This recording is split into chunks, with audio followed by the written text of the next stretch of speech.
ሰላም ውድ ተማሪዎች እንዴት ናችሁ? ዛሬም በአዲስ ቪዲዮ መጥቻለሁ። የሰባተኛ ክፍል ሶሻል ስተዲስ ዩኒት 6 ፓርት 2 ይዤላችሁ ቀርብ ያለው ፓርት 1 ላይ አጠቃላይ የአክሱም ስርወ መንግስት ምን ይመስላል፣ አነሳሱን እስከ አወዳደቁ ያሉትን ሂደቶች ተመልክተን ያቆም ነው። በዛሬው ቪዲዮ በክፍል 2 ማለት ነው ዛግዌ ዳይናስቲ ኤንድ ጎንደሪያን ፔሪድ የተሰኙትን ሁለቱን መሰረታዊ ነጥቦች እናነሳለን። እስከ ቪዲዮ ፍጻሜ አብራችን ቆያችሁ ለፈተና የሚጠቅማችሁን ወሳኝ ነጥቦችን ታገኙበታላችሁ። እስከ ቪዲዮ ፍጻሜ አብራችሁኝ እንድትቆዩ ጋበዝኩኝ። በቀጥታ ወደ ሀሳቡ አለፍኩኝ። ዘ ራይዝ ኦፍ ዛግዌ፣ የዛግዌ ስርወ መንግስት አነሳስ የሚለውን ነው ምን ጀምረው በዚህ እንጀምራለን። ዛግዌ ከ1150 ነው በ1150 ነው የተነሳው። እቺን መያዝ እንዳትረሱ።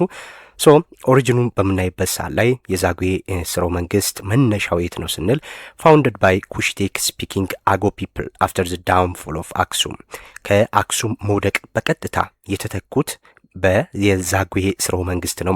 ከአክሱም መውደቅ በቀጥታ የተካው የዛግዌ ስርወ መንግስት ነው። ስለዚህ ይህ የዛግዌ ስርወ መንግስት በኩሽ ቋንቋ ተናጋሪ የሆኑ የአገው ህዝቦች የተመሰረተ ነው ማለት ነው። እችንም ድንገት ሊጠይቋቸው ይችላሉ። ስለዚህ ዛግዌዎች የአገው ህዝቦች ናቸው። እነዚህ ናቸው ከአክሱም መውደቅ ቀጥሎ የኢትዮጵያን የመምራት ስልጣን የተረከቡት ማለት ነው። ፋውንደሩ ማን ነው? መስራቹ ዘ ፋውንደር ኦፍ ዛግዌ ዳይናስቲ ወዝ ኦር መረራ ይለናል እዚህ ጋር መረራ also known as መራ ተክለ ሃይማኖት፣ መረራም ወይም መራ ተክለ ሃይማኖት ይባላል ማለት ነው። እንግዲህ ይህ መራ ተክለ ሃይማኖት ይህን የዛግዌ ስርወ መንግስትን አስጀማሪ ወይም ፋውንደር ነው ማለት ነው። አትርሷት፣ መራ ተክለ ሃይማኖት።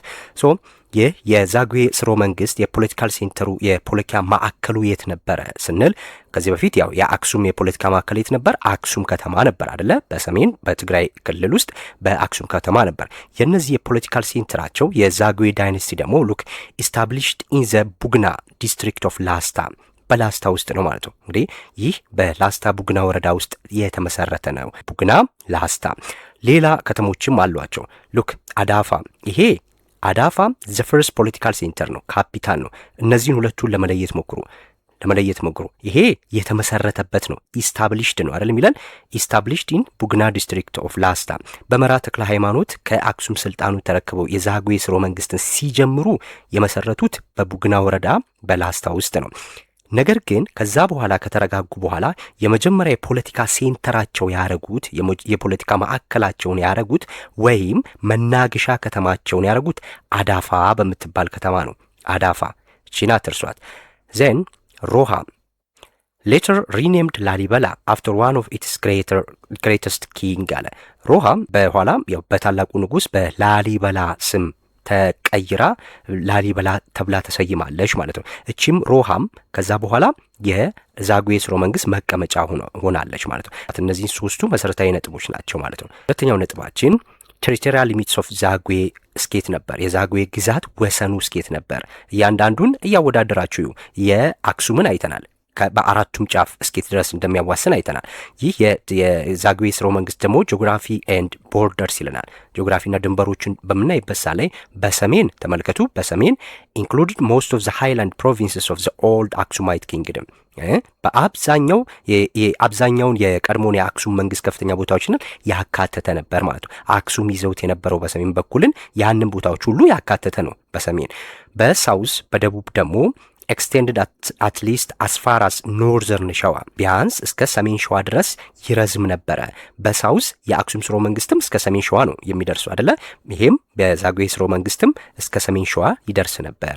በምዕራብ ዌስት ሪችድ አፕ ቱ ዘ ሾርስ ኦፍ ሌክ ጣና፣ በምዕራብ በኩል እስከ ጣና ሐይቅ ዳርቻዎች ድረስ ይደርስ ነበረ። በኢስት ደግሞ በምስራቅ ዘ ኤግዛክት ባውንደሪስ ሪኔም ሂስቶሪካሊ አንክሊር። እችን ሊጠይቋችሁ ይችላሉ። የዛግዌ ስርወ መንግስት ከአራቱ አቅጣጫዎች በትክክል ድንበሩ ወይም ወሰኑ የማይታወቀው በየት በኩል ነው ይላቸዋል። በኢስት በኩል ነው። በምስራቅ ትክክለኛው የድንበር ወሰን በታሪክ በግልጽ አይታወቅም ማለት ነው። እቺ ወሳኝ ነጥብ ናት። በታሪክ በግልጽ አይታወቅም፣ ሌሎቹ አላቸው ማለት ነው። ይሄን እንዳትረሱ። እዚህ ጋር ቴሪቶሪያል ሊሚት ኦፍ ዛግዌ ዳይናስቲን እነዚህን ይመስላሉ ማለት ነው። ስንቀጥል ኢኮኖሚ ኤንድ ትሬድ፣ የዛግዌ ስርወ መንግስት የኢኮኖሚው ወይም የመዋዕለ ንዋይ የገቢው ምን ነበረ ስንል የኢኮኖሚና ንግድን ነው እዚህ ጋር የምንመለከተው ማለት ነው። ኢኮኖሚክ ቤዝ፣ የኢኮኖሚ መሰረቱ ምን ነበረ ዛግዌ ስርወ መንግስት? ዘ ፈርስት ዋን ኢዝ አግሪካልቸር ነው። አግሪካልቸር ግብርና ነው ማለት ነው። ሶ ዘ ፕራይመሪ ኢኮኖሚክ ባክቦን ዘ ፒዘንት ሪፎርምድ ዘ ማጆሪቲ ኦፍ ዘ ፖፑሌሽን። ይሄ ዋናው የኢኮኖሚ መሰሶ ነው። አርሶ አደሩ የሀገሪቱን አብዛኛውን ህዝብ ቁጥር ይይዝ ነበረ ማለት ነው። በአክሱም ጊዜም እንደዚሁ ነው። አብዛኛው የህዝቡ በግብርና ላይ የተመሰረተ ነው። ነገር ግን የአክሱም መንግስት ዋና ገቢው ግን ከንግድ ነበረ።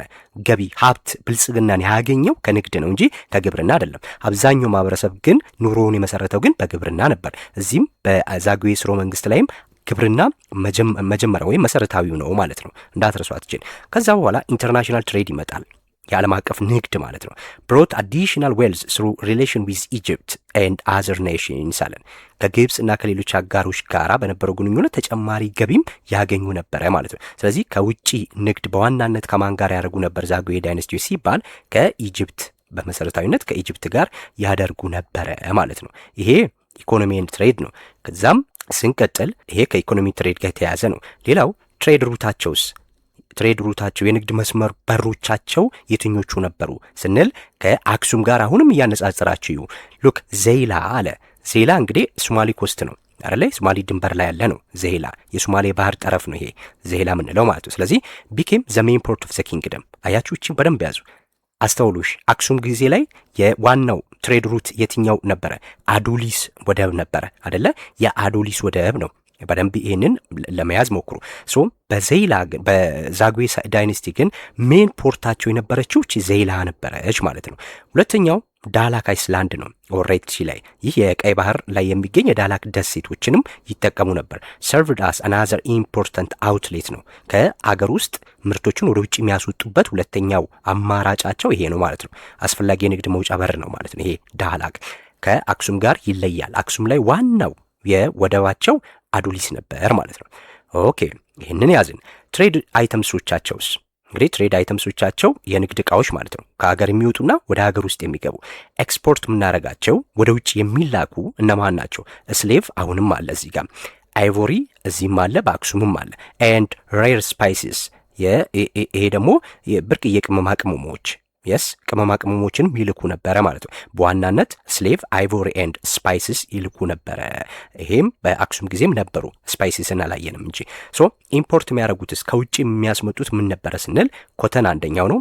ኮተን፣ ሲልቨር ኤንድ ኮፐር ቬዝልስ ኤንድ ኒውሊ ሚንትድ ኮይንስ አለ። ሶ ጥጥ፣ የብርና የመዳብ ዕቃዎች እንዲሁም አዲስ የተቀረጹ ሳንቲሞችንም ያስመጡ ነበረ ማለት ነው። ይሄ ከውጭ የሚያስመጡት ነው። ይሄ ወደ ውጭ የሚልኩት ነው ማለት ነው። እንግዲህ አጠቃላይ የዛጉዌ ስርወ መንግስትን ስናይ ኢኮኖሚ በዋናነት በግብርና ላይ የተመሰረተ ነበረ።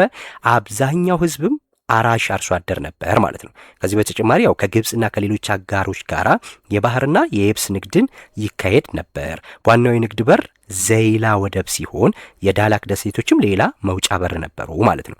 ቅመማ ቅመም፣ ዝሆን ጥርስና ባህሪያዎች ወደ ውጭ በመላክ ጥጥ፣ የብር ዕቃዎችንና ሌሎች ነገሮችንም ወደ ሀገር ውስጥ ያስገቡ ነበረ ማለት ነው። ኦኬ ስንቀጥል ዘ ራይን ኦፍ ኪንግ ላሊበላ ዘ ሞኖሊቲክ ቸርችስ። እንግዲህ ኪንግ ንጉስ ላሊበላ ያው በክርስትና ሃይማኖት ላይ ቅዱስም ንጉስም ነው ላሊበላ ማለት ነው። ሶ ይሄ ውቅር አብያተ ክርስቲያኖችን ያስገነባ ነው። እስከ ዛሬም ኢትዮጵያን ጎብኚዎች ከሚስቡ ቅርሶቻችን መካከል አንዱ የላሊበላ ውቅር አብያተ ክርስቲያናት ናቸው አይደለ? እዚህ ውስጥ ወደ 11 የሚጠጉ ቤተ ክርስቲያኖች አሉ። ሶ እነዛን የቀረጸው ይሄ ንጉስ ላሊበላ ነው። ንጉስ ላሊበላ ነው።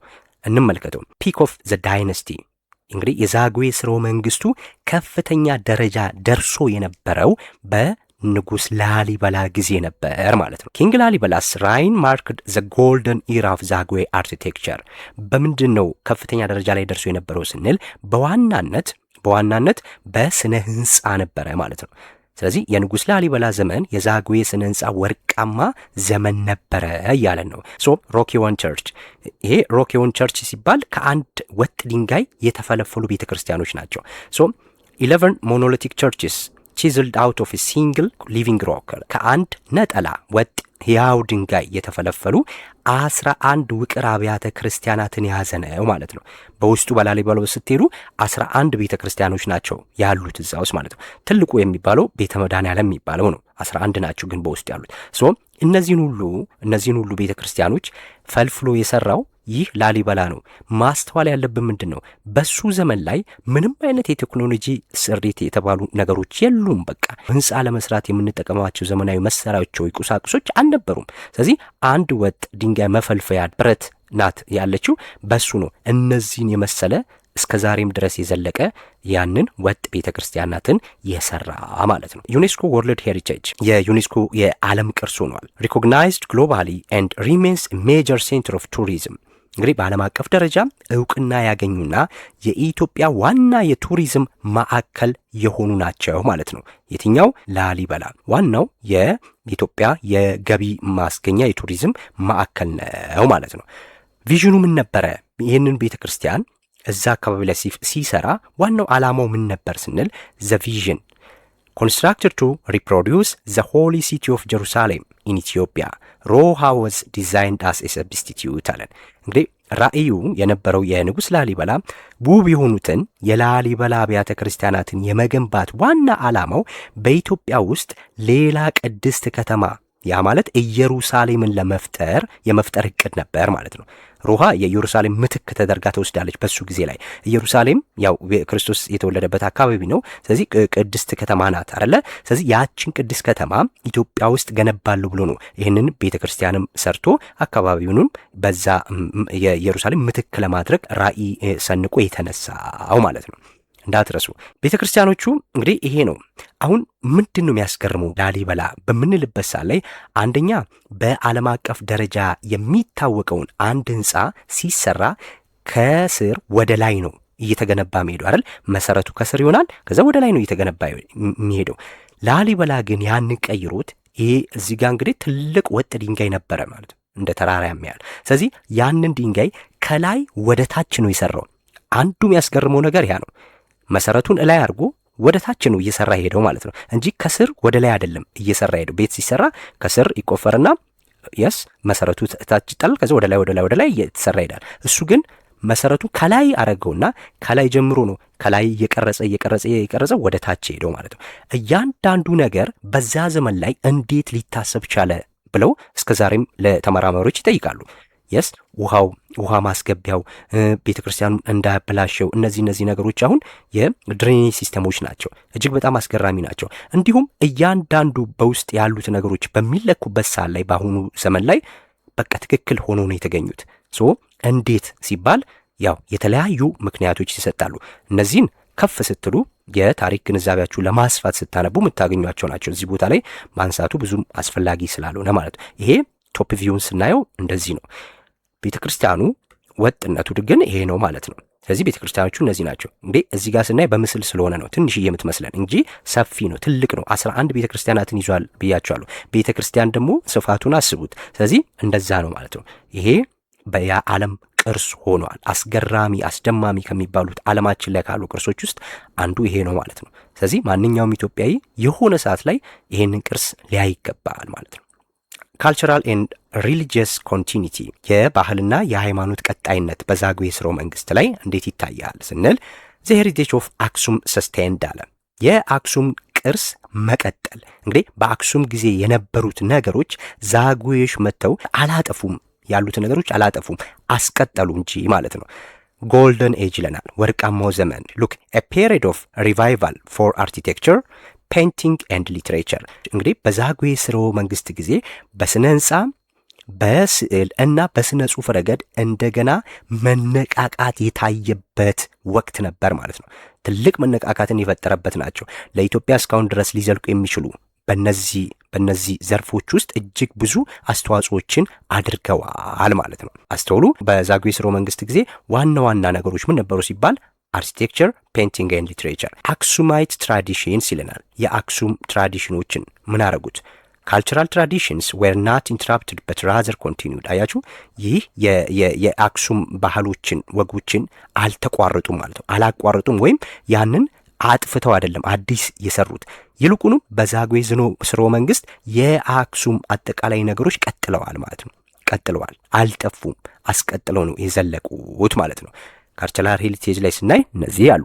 ስንቀጥል እዚሁ ላይ ምን ነገሮችን አስቀጠሉ ስንል ኪ ፒላርስ ይለናል። እንግዲህ ዋና መሰሶዎቹ መሰረታዊ ፖይንቶች ለማለት ነው። the first one is orthodox christianity so orthodox christianity remained the official state religion የመንግስት ኦፊሻላዊ ሃይማኖት ኦርቶዶክስ ሆኖ ቀጥሏል ማለት ነው። ግዕዝ continued to serve as the language of the church and writing ግዕዝ የቤተ ክርስቲያንና የጽህፈት ቋንቋ ሆኖ ማገልገሉን ቀጥሏል። እንግዲህ ይሄ በአክሱም ጊዜ የነበረ ነው።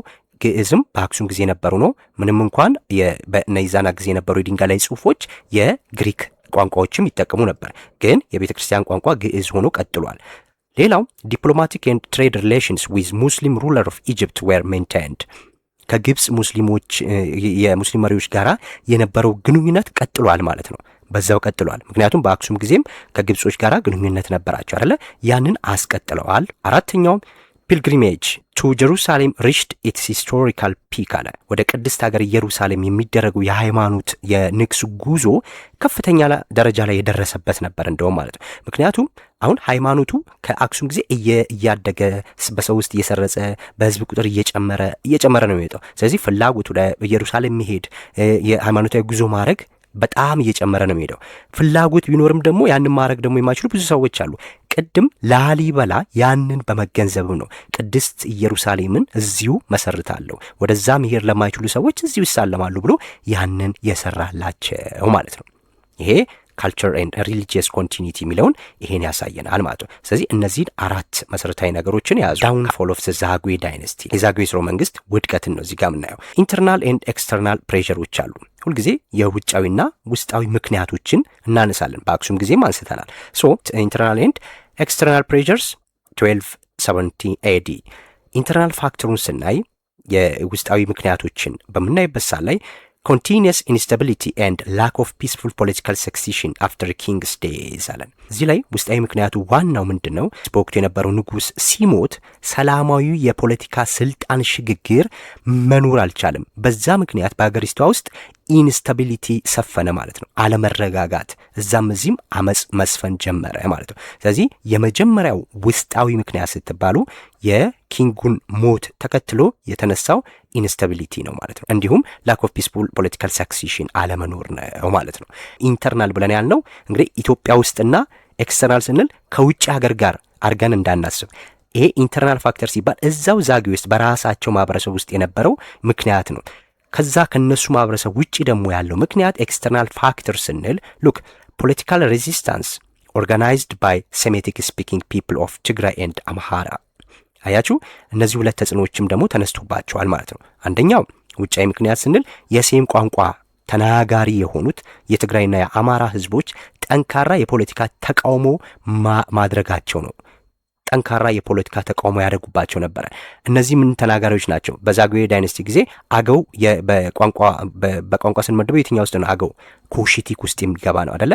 የኮሽ ተናጋሪዎች ናቸው። ስለዚህ እነዚህ የሴም ተናጋሪዎች አማራና ትግራይ ደግሞ እነዚህን ሬዚስት ያደርጓቸው ነበር ማለት ነው። በምንድን ነው ያን ሬዚስታንሳቸው የሚገለጹ ስንል the first one is the church spread anti-Zagwe propaganda ሌብሊንግ ዜም አስ ዩሰርፐርስ ኦር ኢሊጂትሜት አለ። በትግራይ የሚገኘው ቤተ ክርስቲያን ዛጉዌዎችን ህገወጥ ገዢዎች ናቸው፣ ስልጣናቸውን ያስረክቡ በማለት ጸረ ዛጉዌ ቅስቀሳዎችን ያስፋፉ ነበረ ማለት ነው። የቤተ ክርስቲያን መሪዎች ይህንን ያስፋፉ ነበረ። ምክንያቱም ስልጣን ወደ የሴም ቋንቋ ተናጋሪዎች መመለስ አለበት፣ ወደ አማራና ወደ ትግራይ ብለው ያምኑ ነበረ።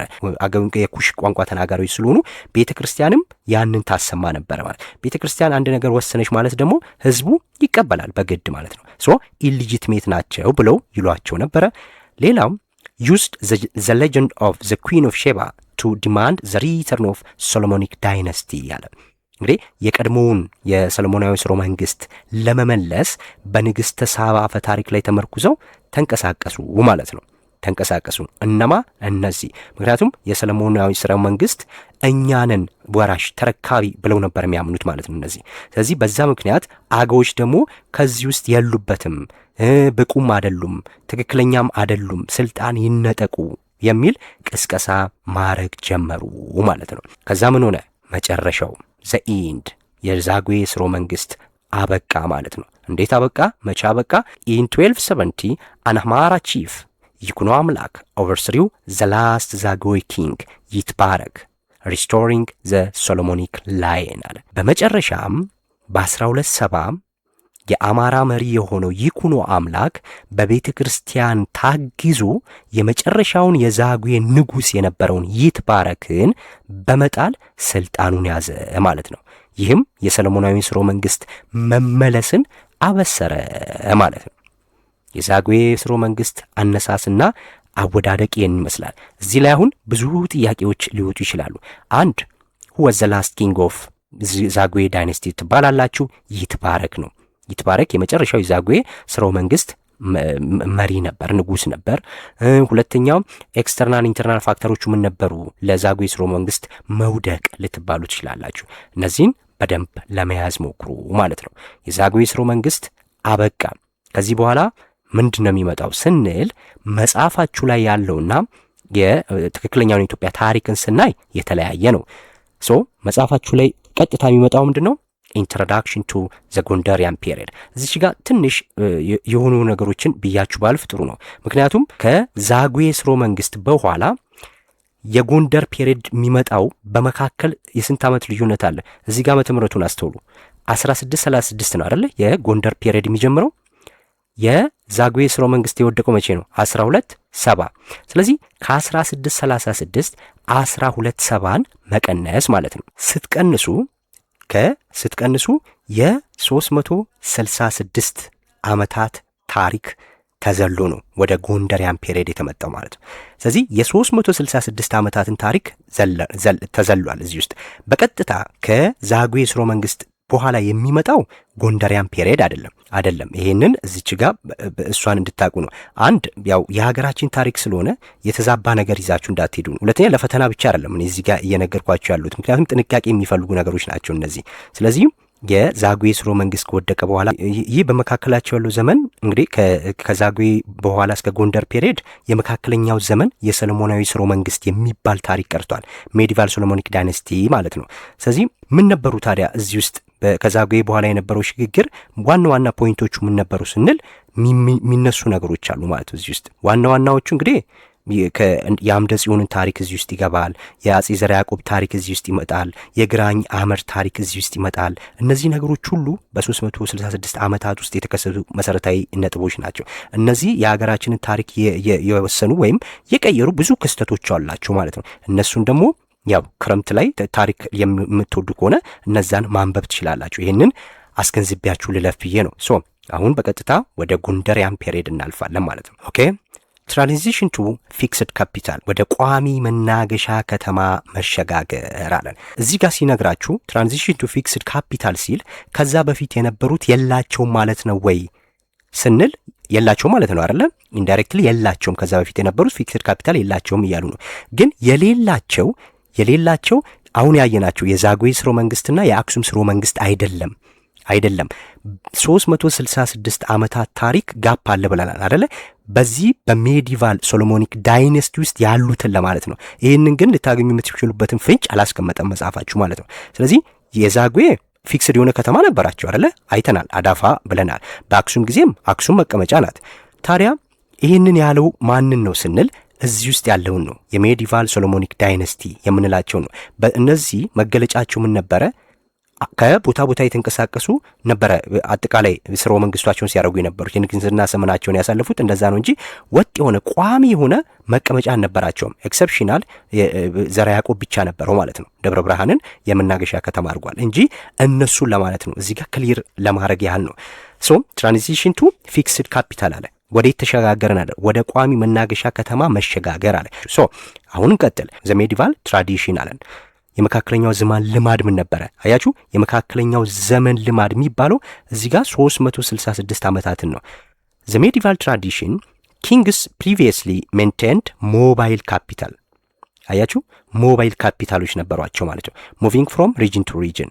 እንግዲህ የመካከለኛው ዘመን ልምድ የደጋው ክርስቲያን የደጋው ክርስቲያን ነገስታት በመካከለኛው ዘመን ከአንድ አካባቢ ወደ ሌላ አካባቢ የሚዘዋወር መናገሻ ከተማን የመጠቀም ልማድ ነበር የነበራቸው እንጂ ቋሚ የሆነ ከተማ አልነበራቸውም።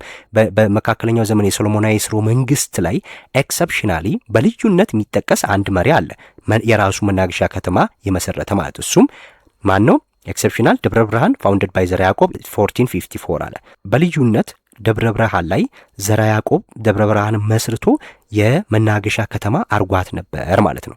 እንዳትረሱ ይሄን። ሌሎቹ ግን አልነበራቸውም። ኦኬ ፋውንዲንግ ኦፍ ጎንደር የጎንደር መመስረትን ስናይ ኢስታብሊሽድ ኢን 1636 ባይ ኢምፐረር ፋሲለደስ። ከዚህ ይህ ደግሞ ምን እያለ ነው? በ1636 በአጼ ፋሲለደስ ዘመነ መንግስቱ ይሄ ነው። ከ1632 ጀምሮ እስከ 1667 ነው የቆየው። ስለዚህ በ32 ቢይዝም በ36 ምን አረገ? ጎንደርን መስርቶ ዋና መቀመጫ ወይም ቋሚ መናገሻ አድርጎ ቆረቆራት ማለት ነው። ጎንደርን የቆረቆረው ማን ነው? ፋሲል ዶንጊቪቲም። ይሄ ደግሞ ዘላቂነት እንደማለት ነው። served as the permanent capital of Ethiopia for more than 200 years አለ። ጎንደር ከ200 ዓመታት በላይ የኢትዮጵያ ዋና ከተማ ሆና አገልግላለች። ጎንደር ታሪካዊ ሀገር ናት። ብዙ የታሪክ ክስተቶች የተከሰቱባት ሀገር ናት። አንዱ ለ200 ዓመታት ያህል የኢትዮጵያ ዋና ከተማ ሆና አገልግላ ነበር ማለት ነው። ኢምፓክት ተጽዕኖዋ ምን ነበረ? ቢኬም ዘ አንዲስፒዩትድ ፖለቲካል ኢኮኖሚክ ኤንድ ካልቸራል ሴንተር ኦፍ ዘ ኢምፓየር አለ። የክርስቲያን ነገስታት በከተማዋ ረጅም ጊዜ መቆየት በመጀመራቸው ጎንደር የፖለቲካም የኢኮኖሚና የባህል ማዕከል ሆናለች ማለት ነው። ምክንያቱም ብዙ ነገስታት ተፈራርቀዋል እዚህ ውስጥ በጎንደሪያን ፔሪየድ ውስጥ ማለት ነው። ተጽዕኖዋ ያ ነበረ። የፖለቲካም የኢኮኖሚም የባህል ማዕከል ነበረች። አሁንም ጎንደር የታሪክ አሻራ እንዳረፈባት ታስታውቃለች። የሚታዩም የሚዳሰሱ ብዙ ቅርሶች ያላት ናት ማለት ነው። እነሱን ወደ ውስጥ ስንገባ እናያለን። ዘ ጎልደን ኤጅ ኦፍ ጎንደር፣ የጎንደር ወርቃማ ዘመን ምን ይመስል ነበር? ፕሮስፐሪቲ ኤንድ አርበን ግሮዝ አለ። ብልጽግናና የከተማ እድገት ከመቼ ጀምሮ? ከ1636 እስከ 1706 ድረስ ማለት ነው። ዘ ስሪ ግሬት ኪንግስ፣ ሶስቱ ተከታታይ ታላላቅ ነገስታት፣ የጎንደር ነገስታት የሚባሉት ጎንደር ስትነሳ እነዚህ ሶስት ታላላቅ ነገስታት ይነሳሉ። የመጀመሪያው ጎንደርን ያው እንደ መናገሻ ከተማ አድርጎ የቆረቆራት ራሱ ፋሲል ነው። ፋሲለደስ ዋናው የጎንደር መሪ ነው። ሁለተኛውም ዮሐንስ ዘ ፈርስት የሚባለው ነው። ዮሐንስ አንደኛ የሚባለው ማለት ነው። ዮሐንስ በኢትዮጵያ ታሪክ ውስጥ 4 ናቸው ያሉት። አራተኛውን አይተናል። የትግራዩ አፄ ዮሐንስ ማለት ነው። ዮሐንስ አራተኛ መተማ ላይ በደርቡሾች ወይም በመሐዲስቶች የተቀሉት ማለት ነው። ዮሐንስ ፈርስት፣ ዮሐንስ ሰከንድ የሚባል አለ። አሁንም እሱ እዚህ ጎንደር ነው። ሶስቱም እዚሁ ነው። ከዛ 4 ትግራይ ነው። ይሄ ያለ ዮሐንስ ፈርስት ጎልደን ኤጅ ውስጥ የነበረ መሪ ነው። ሌላው ኢያሱ ፈርስት፣ ኢያሱ ዘግሬት ይባላል። ኢያሱ አንደኛው ታላቁ ኢያሱ የሚባለው ማለት ነው። 1682 እስከ 1706 ያሉ እነዚህ ሶስቱ የጎንደር ታላላቅ ነገስታት ናቸው ማለት ነው። እነዚህን እንዳትረሷቸው። ዜን የጎንደር አስተዋጽኦ ምን ነበር ስንል ሉክ የስነ ህንጻ ስኬቶቿን አርኪቴክቸራል አቺቭመንትስ ይለናል። ይሄ የስነ ህንጻ ስኬቶችን አስመዝግባለች ጎንደር ማለት ነው። ፌመስ ፎር ማግኒፊሸንት ካስልስ ፓላስስ ቸርችስ ብሪጅስ ኤንድ ስዊሚንግ ፑልስ አለን። እንግዲህ የስነ ህንጻ ስኬቶቿን ስናይ ከተመሰረተ ጀምሮ በተከታታይ ነገስታት ከገነቡት አስደናቂ ግንቦች ካስሎች ይጠቀሳሉ። አስደናቂ ግንቦች አሉ። ጎንደር ስትሄዱ የምታያቸው የፋሲል ግንብ የሚባለው አሁን አስደናቂ ነው። እዛ ውስጥ ሌሎችም አሉ። ቤተ መንግስቶች አሉ፣ አብያተ ክርስቲያናትን፣ ድልድዮችን፣ የመዋኛ ገንዳዎችን በእነዚህ ሁሉ ትታወቃለች። እነዚህ ሁሉ በሌሎቹ የኢትዮጵያ ታሪኮች ላይ እምብዛም አይታዩ ናቸው። በእርግጥ ወደ አክሱም ስንሄድ ኦቤሊስኮች ነበሩ፣ ሐውልቶች ነበሩ አይደለ? ወደ ጎንደር ስንመጣ ደግሞ እነዚህ አሉ። ወደ ሮሃ ወደ ላሊበላ ደግሞ ስንሄድ ሌላ የሚገርም የስነ ህንጻ ጥበብ እናያለን። እነዚህም የራሳቸውን አሻራ አሳርፈዋል ማለት ነው። ስዊሚንግ ፑሎችን መስራት ችለዋል ማለት ነው። ኦኬ አርባን ቡም፣ ይሄ የከተማ እድገት ለማለት ነው። እዚህ ጋር የከተማዋ እድገት experienced rapid population growth and luxury for the ruling classes። አዲሱን የከተማ ታሪክ ምዕራፍ በመክፈት ፈጣን የህዝብ ቁጥር እድገትና የገዢዎች መደብ የቅንጦት ህይወት የታየበት ዘመን ነበር በጎንደር ጊዜ ማለት ነው። ስዊሚንግ ፑል እያለን ቤተ መንግስቶች ውስጥ ነው ባይዞ እነዚህ ያሉት። ይህንን የፋሲል ግንብን ጎንደር ሄዳችሁ ስታዩ አለ ስዊሚንግ ፑሎች አሉ። የሚገርሙ በዛ ዘመን እንዲታስቡ የሚያስብሉ የአርኪቴክቸር ጥበቦች ያረፉባቸው ነበር ማለት ነው። ሶ ጎልደን ኤጅ ኦፍ ጎንደር ይሄን ይመስላል። ፋሲልን ስና ይሄ ነው እንግዲህ ቤተ መንግስቶቹ። እዚህ ውስጥ የተለያዩ ነገስታት የራሳቸውን አሻራዎች ያሳርፈዋል። ፋሲል ካለፈ በኋላ የመጡት ሌሎች እነ በከፋ ሌሎች እንደዚህ እያልን ምን ጠቅሳቸዋለሁ እዚህ ውስጥ ታሪካቸው አለ ማለት ነው። አታዩም? በዛ ዘመን ላይ በ1636 እንግዲህ እነዚህን የመሳሰሉ የስነ ህንጻ አሻራዎች ማስቀመጥ እጅግ የሚገርም ነው። መሳሪያዎች ከየት መጣ? እያንዳንዱ የሚለኩበት እያንዳንዱ የሚሰሩት ነገሮች ከየት መጣ ስንል ዛሬም ጥያቄ ነው አይደለ? ሶ አጠቃላይ ከ1636 ከ1706 ዓመተ ምህረት ያለው ጊዜ የጎንደር ወርቃማ ዘመን ይባል እንደነበር አይተናል ማለት ነው። ይሄ የታላቁ ቤተ መንግስት የሚባለው ነው የጎንደር ላይ ያለው ማለት ነው። ሶሳይቲ ትሬድ ኤንድ ዳይቨርሲቲ፣ ማህበረሰብ ንግድና ብዝሃነትን ነው የምንመለከተው። ኦኬ ኮስሞፖሊታን ትሬዲንግ ሀብ አለን። ኮስሞፖሊታን ሲባል እዚች ጋር የተለያዩ ማህበረሰቦች የሚገናኙበት የንግድ ማዕከል ለማለት ነው። የተለያዩ ማህበረሰቦች አንድ ላይ የሚገናኙበት እንግዲህ ጎንደር በዛ ዘመን ላይ እንትና ብቻ የሚባል ብሔር የለም። ጎንደርን ከተለያዩ ብሔር የተወለዱ ነገስታት ነክሰውባታል። ከኦሮሞም ራስ ሚካኤል ስውልን ስናይ ከትግራይ አካባቢ የሚመጡት እነዚህ ሁሉ እነ በካፋን ሌሎቹን ስናይ ከኦሮሚያ ይህ ሁሉ ያለበት ነው። ኮስሞፖሊታን የተባለችው የተለያዩ ማህበረሰቦች የሚገናኙበት ትሬዲንግ ሀብ የንግድ ማዕከል ነበረች ማለት ነው። ዳይቨርስ ፖፑሌሽን ነበረ ጎንደር ውስጥ የተቀላቀለ ህዝብ ነበረ። ሉክ ኮምፖዝድ ኦፍ ቫሪየስ ሪሊጂየስ ካልቸራል ሎካል ኤንድ ፎሬን ኮሚኒቲስ። አያችሁ ከከተማዋ ከተለያዩ ሃይማኖቶች፣ ባህሎች ከሀገር ውስጥና ከሀገር ውጭ የመጡ ማህበረሰቦች የተዋቀረች ከተማ ነበረች ማለት ነው። እንደ ዛሬ የኔ ቦታ ነው የኔ ክልል ነው ውጣልኝ አትውጣልኝ የሚባል ነገር አልነበረም። ዘመን እየሰለጠነ ሲመጣ እኛ ይውረድን መጣን እንጂ በዛ ዘመን ላይ እነሱ ስልጡን ነበሩ። ሶ ይሄ አንዱ ነው። ትሬድ ዶሚኔሽኑ ስናይ ድሪቨን ባይ ኢትዮጵያ ሙስሊምስ ኖናስ ጀበርቲ፣ የከተማዋ ንግድ በአብዛኛው ጀበርቲ በመባል በሚታወቁት ሙስሊሞች ነበረ የሚታወቁት። እነዚህ በንግድ የሚታወቁት ናቸው። ስለዚህ እነሱ ነበሩ ዋናው የንግዱን የሚዘውሩት የነበረው ማለት ነው። ጀበርቲን በደንብ ያዙ። ይሄ ልትጠይቁ ይችላላችሁ። ሌላው ክራፍትስ ኤንድ ፕሮዳክሽን የእጅ ጥበብ ስራዎችም ነበሩ። ፕሮቫይድድ ላርጅሊ ባይ ዘ ቤተ እስራኤል ኦር ፈላሻ ሁ ስፔሻላይዝድ ኢን ቫራይስ ክራፍትስ። በደንብ አስተውሉ። ንግዱን ማን ነው በደንብ የተቆጣጠሩት ብለናል? ሙስሊሞች ናቸው ጀበርቲ የሚባሉት ማለት ነው። ይሄ አጠቃላይ የነጋዴዎች ስም ነው። ግን በእጅ ስራ ጥበብ ደግሞ የእጅ ጥበብ ስራዎች ደግሞ በደንብ የሚታወቁት የተለያዩ የእደ ጥበብ ውጤቶችን በመስራት ቤተ እስራኤሎች ነበሩ ማለት ነው። ቤተ እስራኤል ኦር ፈላሻ ይባላል። እንግዲህ ፈላሻ ምንድን ነው ስንል ይሄ ራሱን የቻለ ሰፊ ታሪክ አለ። ያው ከቤተ እስራኤል ከእስራኤል የመጡ ናቸው ተብሎ ይገመታል። ብዙ ጊዜ ከኢትዮጵያ በሶስት ዙር ወጥተዋል። አብዛኞቹ ወደ እስራኤል ሄደዋል። እነሱ ነበሩ የእጅ ጥበብ ስራዎች ላይ በጣም የተካኑ ነበሩ ማለት ነው። ስለዚህ እነዚህ የማህበረሰብ ክፍሎች ይሰሩት ነበረ። አሁን ልትጠይቁ የምትችሏቸው ነገሮች አሉ። እዚህ ውስጥም ጀበርቲ ልትጠይቁ ይችላላችሁ። ቤተ እስራኤል ወር ፈላሻን ልትጠይቁ ይችላላችሁ። በምንድን የሚታወቁት ሊሏችሁ ይችላሉ። እነዚህን ሁሉ መያዝ አለብን ማለት ነው። ስንቀጥል ሴግሪጌትድ ኳርተር ዞን አለን። ከዛ ጋር የሚገናኙ ናቸው። ይሄ የተለያዩ የመኖሪያ መንደሮችም ነበሯቸው። ሴግሪጌትድ ኳርተር ዞን ስንል ሰፈሮች እንደማለት ነው። የተለያዩ ሰፈሮች ነበሯቸው በወቅቱ። አንደኛው አዲስ ዓለም የሚባለው ነው። አዲስ ዓለም እንግዲህ ለሙስሊም ማህበረሰብ የተከለለ ልዩ መኖሪያ ሰፈር ነው። እስካሁን በዚህ ስም ይጠራል፣ የአዲስ ዓለም ተብሎ ማለት ነው። በወቅቱ ለሙስሊም ማህበረሰብ የተሰራ ነበረ ማለት ነው። ሁለተኛው አውትስከርትስ ይለናል። ይሄ ደግሞ የከተማ ዳርቻ ነው። ከከተማው ከመሀል ከተማ ወጣ ብሎ ያለ ነው። አውትስከርትስ ሲል ማለት ነው። ሴትል ባይ ዘ ቤተ እስራኤል፣ ቤተ እስራኤሎች ደግሞ ፈላሻዎቹ መኖሪያ ስፍራ ነበር ማለት ነው። ይሄ ሌላው ፎሬን ኳርተርስ ደግሞ የውጭ ሀገር ማህበረሰቦች ደግሞ የት ነበር የሚኖሩት? መርቻንትስ ፍሮም አርሜኒያ ግሬስ ኤንድ ኢንዲያ ሃድ ዜር ኦውን ሴክተርስ። እንግዲህ በተለይም እነዚህ የአርመን የግሪክና የህንድ ነጋዴዎች የራሳቸው መኖሪያ ሰፈር ነበራቸው ማለት ነው። ጎንደር ላይ ማህበረሰቡን ንግዱንና ዳይቨርሲቲውን አጠቃላይ ስንመለከት ይህን ይመስላል ማለት። ስለዚህ የጎንደር የንግድና የባህል ማዕከል በመሆኗ የተለያዩ ህዝብ ይኖርባት ነበር። የከተማዋ ንግድ በዋናነት በጀበርቲ የሚባሉ በሙስሊሞች የሚመራ ሲሆን የእጅ ጥበብ ስራዎች ደግሞ በቤተ እስራኤላውያን ይከናወን ነበር ማለት ነው። ከተማዋ የተከፋፈሉ ሰፈሮች ነበሯት። ለምሳሌ ሙስሊሞች የሚኖሩበት አዲስ ዓለም ይባላል።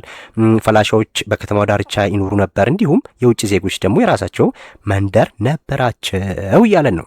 ዲክላይን ኦፍ ሮያል ፓወር ይለናል። የንጉሳዊ ስልጣን መዳከም መጣ። አሁን ደ ሺፍት ቱ ኢንስታቢሊቲ ወደ ፖለቲካዊ ቆስ መሸጋገር ማንን እንመለከታለን? እዚህ ጋር ኢያሱ ፈርስት ቅድም ምን ብለናል? ከሶስቱ ታላላቅ የጎንደር ነገስታቶች ውስጥ አንዱ እሱ ነበር አይደለ? ኢያሱ ፈርስት ኦር ኢያሱ ዘ ግሬት ይባላል ማለት ነው። ዘ ላስት ፓወርፉል ኤምፐረር ቢፎር ፖለቲካል ዲስኦርደር። እንግዲህ ኢያሱ ዘ ግሬት አገሪቱ ወደ ፖለቲካዊ ቀውስና ማህበራዊ ብጥብጥ ውስጥ ከመግባቷ በፊት የነበረ የመጨረሻው ሀያል ንጉስ ነው። ልብ አድርጉ እዚህ ጋር የመጨረሻው ሀያል ንጉስ ነው አለን እንጂ የጎንደር የመጨረሻው ንጉስ ነው ማለት አይደለም። ይህንን በደንብ ለዩ። ስለዚህ ወደ ቀውስ ውስጥ ከመግባቱ በፊት የጎንደር የመጨረሻው ሀያል የነበረ ንጉስ እሱ ነበረ። ኦኬ ዘ ተርኒንግ ፖይንት 1706 ማለት ነው። ይሄ የለውጥ ነጥቡ የመጣበት ነው። ዘ አሳሲኔሽን ኦፍ ኢያሱ ፈርስት ትሪገርድ አን ኢራ ኦፍ አለን። ምን ሆነ? በ1706 ኢያሱ አንደኛ ተገደለ ማለት ነው። ስለዚህ ኢያሱ አንደኛ ሲገደል የሚከተሉት ቀውሶች ተከተሉ። አንደኛው ፕሎትስ ፖይዝኒንግስ ኤንድ ኢንድለስ ፓወር ስትራግልስ። ልክ ይሄ ታላቅ ንጉስ ኢያሱ ዘግሬት ልክ ሲገደል ከተማዋ ወይም ሀገሪቷ ውስጥ የሴራ ፖለቲካ መካሄድ ጀመረ። ፕሎትስ ሴራ ማለት ነው። ፖይዝኒንግስ መርዝን መስጠት፣ እንዲሁም ኢንድለስ ፓወር ስትራግሎች የስልጣን ሽኩቻ ዘመን ተከፈተ ማለት ነው። አንዱ አንዱን ለመግደል አንዱ ላይ ማሴር፣ ስልጣንን ለመያዝ ተብሎ የሚደረጉ ሽኩቻዎች ተጀመሩ ማለት ነው። ኦኬ ሁለተኛው several conflicts over religious doctrines and principles። በከተማዋ በሃይማኖት መሰረተ ሐሳቦች ወይም ዶክትሪን ክርክርና ግጭቶች ተጠመደች ማለት ነው። በእርግጥ እዚህ ውስጥ ያው የውጭዎቹ ሴራ አለበት። ፖርቹጋሎች በተለይ በጎንደሪያን ፔሪየድ ላይ ነበሩ። እንግዲህ እነዚህ ያው ካቶሊክን ይዘው መጥተዋል። ስለዚህ የዶክትሪን ልዩነት አምጥተዋል። ክርስቶስ አንድ ልደት ነው ያለው ወይስ ሁለት ልደት ነው፣ ሶስት ልደት ነው በሚል አንድ የነበረችውን ሀገር ለመበጥበጥ ሞክረዋል ማለት ነው።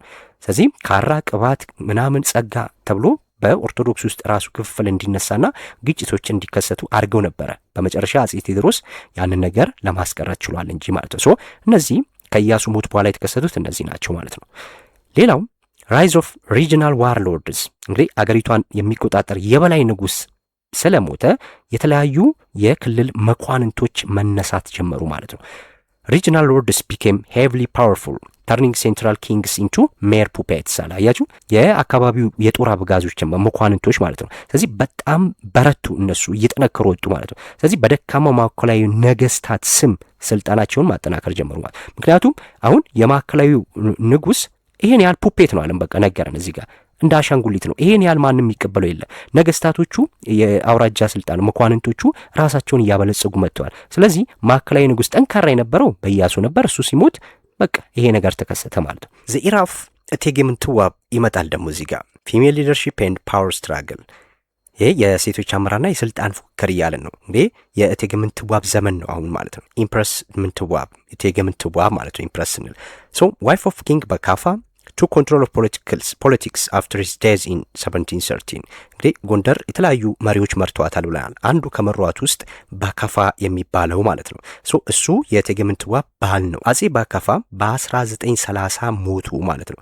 ልክ በ1930 ሲሞቱ አጠቃላይ የጎንደር ፖለቲካን የበላይነት መምራት ጀመረች ማለት ነው። ማን? እቴጌ ምንትዋብ። እንዴት ሴት ሆና ስልጣን ያዘች ስንል እዚህ ጋር እንመጣለን። ሪጀንሲ ይለናል። ሪጀንሲ ማለት ሞግዚትነት ማለት ነው። ሞግዚት የማ ሞግዚት? የልጇ። ሉክ ሪጀንሲ ሩልድ ኦን ቢሃፍ ኦፍ ሄር ማይነር ሰን ኢያሱ ሰከንድ ኦር ኢያሱ ዘ ሊትል ፍሮም 1713 አፕ ቱ 1755። ኢያሱ ዘ ፈርስትን አይተናል አደለ? የጎንደር የመጨረሻው ሀያል ወይም ጠንካራ የነበረ ንጉስ ነው ኢያሱ ዘ ፈርስት፣ ወይም የጎልደን ኤጅ ኦፍ ጎንደር ብለን ባልንበት ላይ ከነበሩት ውስጥ አንዱ ነው። ኢያሱ ሰከንድ ደግሞ የአጼ በካፋ ልጅ ነው ኢያሱ።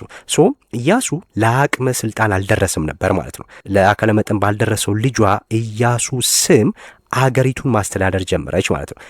ለምንድን ነው ስንል በኋላ ሄደን ስናይ የነገስታቱን ታሪክ ስናይ አንድ ንጉስ ሲሞት ስልጣኑን የሚይዘው የመጀመሪያ ልጅ ነው። ወንድ ልጅ ካለ ወንድ ልጅ ነው። ስለዚህ ወንድ ልጅ ከሌለ የቅርብ የሆነው እየታየ ነው የሚሄደው እንጂ በቀጥታ ሴት ላይ አያርፍም ንግስና ማለት ነው። በዛ ምክንያት የመጀመሪያው የአጼ በካፋ ልጅ ትንሽ ስለነበር በሱ ስም አገሪቷን ማስተዳደር ጀመረች ማለት ነው። ጎንደርን በምታስተዳድርበት ሰዓት ላይ የሚረዳትና የሚተባበራት ግን ነበረ። ማን? አሊያንስ ይነራል እዚህ ጋር ህብረት ማለት ነው። ያው የሚተባበራት አብሯት ያለ ማለት ነው። ሰፖርትድ ባይ ሄር ፓወርፉል ብራዘር ራስ ወልደ ልዑል ራስ ወልደ ልዑል በሚባለው ወንድሟ ድጋፍ ጎንደርን ታስተዳድር ነበር ማለት ነው። ጎንደርን ታስተዳድር ነበር። ልብ አድርጉ እዚህ ጋር ስልጣናቸው ከፍ እያለ ይመጣል። ኃያልነታቸው እየጠነከረ ይመጣል። ራስ ወልደ ልዑልና እቴጌ ምንትዋብ ማለት ነው። የልጅ ኢያሱ ስልጣን እምብዛም ነው። ሲመሩ የነበሩት እነሱ ናቸው። ዘ ሰክሲሽን ይለናል። ሰክሲሽን ያው ቀጣይነት ማለት ነው። ኮንቲኒዩ ቱ ሆልድ ሪል ፓወር ዱሪንግ ዘ ራይን ኦፍ ሄር ግራንድሰን ኢዮአስ አለ። እንግዲህ በልጅ ልጇ በኢዮአስ ዘመነ መንግስትም በ1755 እስከ 1769 ማለት ነው። በዚህ ዘመነ መንግስትም እውነተኛውን ስልጣን ተቆጣጥራ ቀጥላለች ማለት ነው። ኢዮአስ ስልጣን ይዟል። እንግዲህ የልጅ ልጇ ነው፣ የዋቢ ልጅ ነው። ዋቢ የምትባለው ከኦሮሞ ወገን የምትወለድ ሴት አለች፣ የወሎ ናት እሷ። እቴጌ ምንትዋብ ደግሞ የምንድናት? የቋራ ናት። አሁን የስልጣን ፉክክሮች ተነስተዋል። ምክንያቱም ኢዮአስ ስልጣን ሲይዝ ዋቢ ደግሞ ምን መሆን ነበረባት? የሱ ረጂ መሆን ነበረባት አይደለ? እናትየው ማለት ነው። ግን ዋናውን ስልጣን ይዛ የተቆጣጠረችው አሁንም ምንትዋብ ነበረች። ስለዚህ ፉክክር ተደረገ ማለት ነው በዋቢና በምንትዋብ መካከል። ስለዚህ የቋራ ደጋፊዎች ለሷ፣ የወሎ ደጋፊዎች ደግሞ ለዋቢ ይደሩ ነበር ማለት ነው። ስለዚህ በዛ እንደዛ እያለ ኢዮአስ ሲምቦል ወይም ፑፔት ሆኖ ነው ጎንደር የዘለቀው ማለት ነው። ዜን ዘ ታይትል ኦፍ ራስ ቢትወደድ ይለናል። አሁን ንጉስ ከሚል ይልቅ የራስ ቢትወደድ የሚለው ማዕረግ ከፍ ማለት ነው። እዚህ ጋር የምንመለከተው ቢኬም ዘ ሞስት ፓወርፉል ፖዚሽን ፊርስሊ ኮንቴስትድ ባይ ሪጂናል ሎርድስ ሊዲንግ ቱ ዘ አልቲሜት ኮላፕስ ኦፍ ኪንግስ አብሶሉት ፓወር ይለናል። አያችሁ የራስ ቢትወደድ የሚለው ማዕረግ ከንጉስ በላይ ኃያል የሆነ በመምጣቱ የአካባቢው መኳንንት ንጉሱን እንደፈለጉ ለማዘዝ ለንጉስነትን ቦታ መፎካከር ጀመሩ ማለት ነው። ምክንያቱም ንጉስ የሚለው ስም ዝም ብሎ ሆነ። ለምን? ኢያሱ ሁለተኛ ላይ አይተናል። ኪንግ ኢያሱ ተብሎ ፈራጅ ቆራጩ ግን እሱ አይደለም፣ እናትየውና ወልደ ልዑል ማለት ነው። በኢዮአስም ዘመን ልክ እንደዛው ነበር የዘለቀው ማለት። ስለዚህ ይህንን ሲያዩ የበታች ሹማምንት ራስ ቢትወደድ የሚለውን ማዕረግ መሻት ጀመሩ ማለት ነው። ንጉስ የሚለው ነገር ዝም ብሎ ሆነ። ለዛ ነው ጎንደር ውስጥ ፑፔት ንጉሶች ነበሩ። የበላይ ሆነው ማዘዝ አይችሉም ነበር ማለት ነው። ከኢያሱ ፈርስት በኋላ እንደዛ ነው የዘለቀው። ስለዚህም ይህም ለንጉስ ስልጣን መውደቅ ዋናው ምክንያት ሆነ ማለት ነው። ዘ ታይትል ኦፍ ራስ ቢትወደድ የሚለው ማለት ነው። እቺን በደንብ ልትይዙ ይገባል። ከዛ በኋላ ኢዮአስ የጎንደር የመጨረሻው ንጉስ ሆነ ማለት ነው። እቺን ልትጠይቁ ትችላላችሁ። ኢዮአስ እንዴት የመጨረሻ ንጉስ ሊሆን ቻለ? ጎንደሪያን ፔሪየድ እንዴት አበቃ ስንል አንድ ነገር እዚህ ጋር ይነሳል ማለት ነው። ከጎንደሪያን ፔሪየድ በኋላ ቀጥታ ወደ ዘመነ መሳፍንት ውስጥ የሚገባው ምንድን ነው የሆነው? እቴጌ ምንትዋብም ራስ ወልደ ልዑልም ይሞታሉ። በሚሞቱበት ሰዓት ላይ ኢዮአስ ነው አሁን ስልጣን ይዞ ያለው ማለት ነው። በዚህ ጊዜ ላይ ሀገሪቷን እንዲያረጋጉ ብሎ በሰሜን ኢትዮጵያ በትግራይ እጅግ ኃያልና ዘመናዊ የጦር መሳሪያ የታጠቀውን ገዢ የነበረውን ራስ ሚካኤል ስዑል የሚባለውን ወደ ጎንደር ይጋብዘዋል ማለት ነው። ማን? ኢዮአስ። ማንን የጋበዘው? ሚካኤል ስዑልን ማለት ነው። ወደ ጎንደር እንደገቡ የጦር አዛዥ ወይም ራስ ቢትወደድ በመሆን ከፍተኛ ስልጣን ያዙ ማለት ነው። ማን የሰጣቸው? ኢዮአስ። ስለዚህ ከፍተኛ ስልጣን ያዙ። ከዛ በኋላ የስልጣን ግጭት ተከሰተ ማለት ነው። አሁን ላይ በማና በሚካኤል ስዑልና በኢዮአስ መካከል ንጉሱ የራስ ሚካኤልን ተጽዕኖ ለመቀነስ ነው የሞከረው። ምክንያቱም ራስ ቢትወደድ የሚለውን ማዕረግ ይዞ ከፍተኛ ተጽዕኖ ፈጣሪ ሆነ ከንጉሱ የበለጠ ማለት።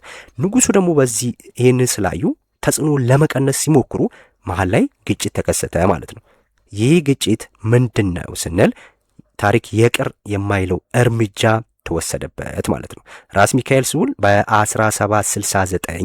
በ1769 ዓመተ ምህረት ንጉስ ኢዮአስን ከአልጋው አውርደው እንዲገደል አደረጉ ማለት ነው። በዚህ የጎንደር ዘመን አበቃ። ምክንያቱም ልክ 1769 ላይ ዘመነ መሳፍንት ይጀምራል ማለት ነው። ዘመነ መሳፍንት ይጀምርና 1855 ያበቃል ማለት ነው። ይህ እንግዲህ እንዴት ኢዮአስ የመጨረሻ ጎንደር ዘመን ሆነ ስንል በንጉስ ሚካኤል ስዑል አማካኝነት የጎንደራውያን ፔሪየድ እንዲያበቃ ሆነ። ምክንያት የሆነው ንጉስ ሚካኤል ስዑል ነው። እችን ልትጠይቁ ትችላላችሁ ብዬ ነው። በዚህ ቪዲዮ አጠቃላይ የዛግዌ ሥርወ መንግስትንና የጎንደራውያን ፔሪየድ ነው ያየነው። እንዴት ተነሳ፣ እንዴት ወደቀ፣ ምክንያቶቹ ምን ነበሩ፣ በዛ ውስጥ ያሉ ክስተቶች የሚሉትን በጠቅላላ አይተናል። እዚህ ላይ ሀሳብ፣ አስተያየት፣ ጥያቄ ካለ በኮሜንት አስቀምጡልኝ። እስካሁንም እየሰጣችሁኝ ያሉትን ኮሜንቶች አይቻለሁ፣ የሚያበረታቱ ናቸው። ይህንን ቻፕተር ቶሎ ሊጨርስላችሁ ሞክራለሁ ፈተና እስከሚደርስ። ዋና ዋና ፖይንቶች ስለሆኑ ለፈተና ከመጻፋችሁ ልክ እዚህ ላይ ፎከስ ብታደርጉ ትጠቀማላችሁ ብዬ አስባለሁ። ላይክ፣ ሼር፣ ሰብስክራይብ ማድረግ አይረሳ። በቀጣይ እስከምንገናኝ መልካም ቆይታ